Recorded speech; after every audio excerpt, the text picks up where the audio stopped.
Hi, welcome to today's video. My name's Paul. So today I'm going to be reacting to a video that I watched recently. The video was by an artist called Cesar Santos, and the video was called Art Beyond Science. Now in that video he sort of attacked Impressionism in a number of different ways. He obviously has a training in sort of classical art, and maybe he was trying to use Impressionism as a way of expressing his ideas about modern art and the problems with modern art. But some of the things that he said about Impressionism are, in my opinion, just wrong. So, factually incorrect. So, as an Impressionist artist, I wanted to put my ideas forward and the things that I disagree with him, or the areas where I disagree. So the first idea I disagree with him, he said that Impressionism was very much influenced by science. I disagree with that. Now there was a small art movement called Neo-Impressionism, which was in the latter days of the whole Impressionist movement, really about the time of Post-Impressionism. It was a small movement. There's only really three famous artists involved. Seurat, who got the whole thing started, Signac, and Pissarro. And of those three, only Pissarro had been involved in the original Impressionist movement. Now, in its purest form, this Neo-Impressionist style is called Pointillism. And what it does is it uses tiny dots of pure color placed very close to each other. When you stand back from the painting, your eye cannot resolve all of those tiny dots, so they tend to blend and merge together. Now, artists have been merging and blending colors, well, probably forever. But the difference is that they tended to do it on the palette, or maybe on the canvas, or on the paper, or whatever surface they're working on. Whereas these Neo-Impressionists, this pointillist style, they were doing the blending of the colors on the retina of the eyes of the viewers of the painting. So that was very different. The blending was happening inside your eye. They were very much influenced by the science of the time and the understanding of that time of how light works, what color is, and how the eye perceives light and color. But the original Impressionist movement, I don't think, had any real strong influence from science.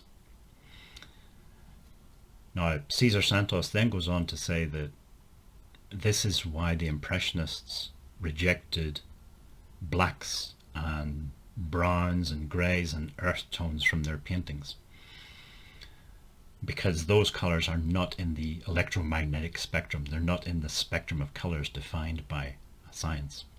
Again, I disagree.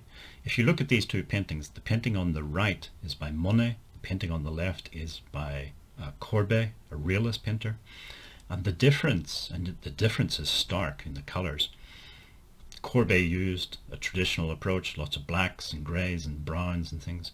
Monet didn't, and Monet's painting is full of light. Renoir, one of the other Impressionist painters, once said his idea of a good landscape was he would like to step into the landscape and walk around. And when I look at Courbet's painting and Monet's painting, it's Monet's painting that I would like to step into and walk around in. It's just full of life, it's full of light. It just makes me happy to look at it. The more classical landscapes are more somber, the duller colors, they just don't make me happy. I don't want to step into those paintings and walk around. So those were sort of the two main areas where I disagreed with Cesar Santos's ideas about Impressionism. I just think those are factually incorrect.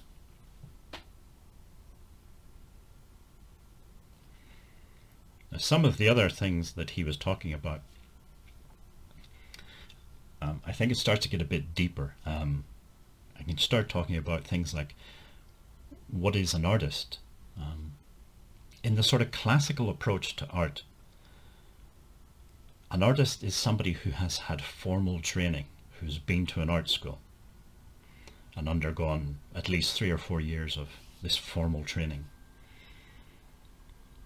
That's quite a narrow, defined version of what an artist is, or definition of what an artist is. It's not a definition that I use. My definition is much broader. I believe that art is more accessible. Anybody can be an artist and anybody can create art. You don't have to go through the whole academic system. So I think that's another difference between, say, my attitude and a more classical trained artist's attitude.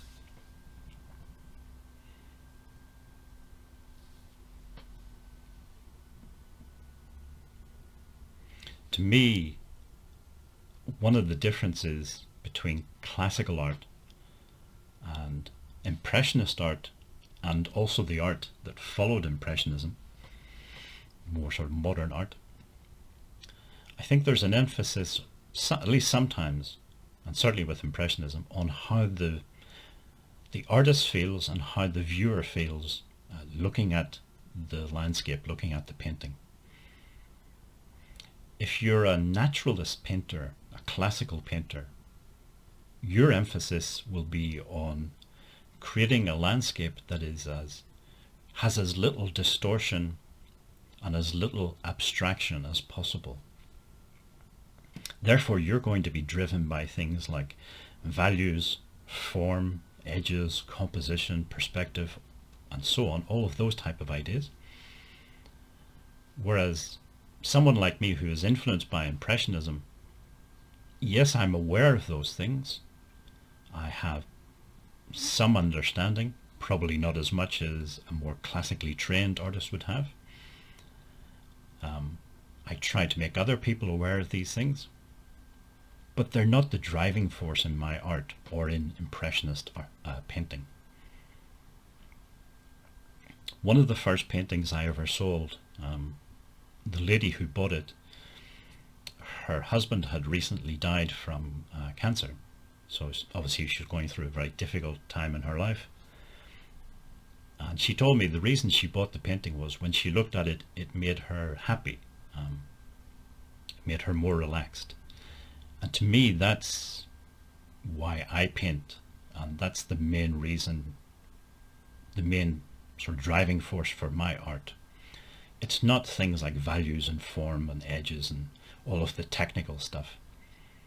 Yes, that exists, and yes, I'm not dismissing it completely. It is important, but it's not the driving force. The driving force is how people feel when they look at the final painting. And again, this is why I choose Impressionism. Impressionism it's brighter, it's happier. This is a scan of the final painting. As I say, I hope when people look at it, it looks bright, it looks inviting, and if it were possible to step into this landscape, maybe people would like to do that. Step in and sort of walk around and enjoy the landscape. And again, I'm not attacking Cesar Santos as a person or an artist, but I am disagreeing with some of the things that he said about Impressionism. If you'd like to subscribe, just click on the big red button below, and hopefully see you in the next video.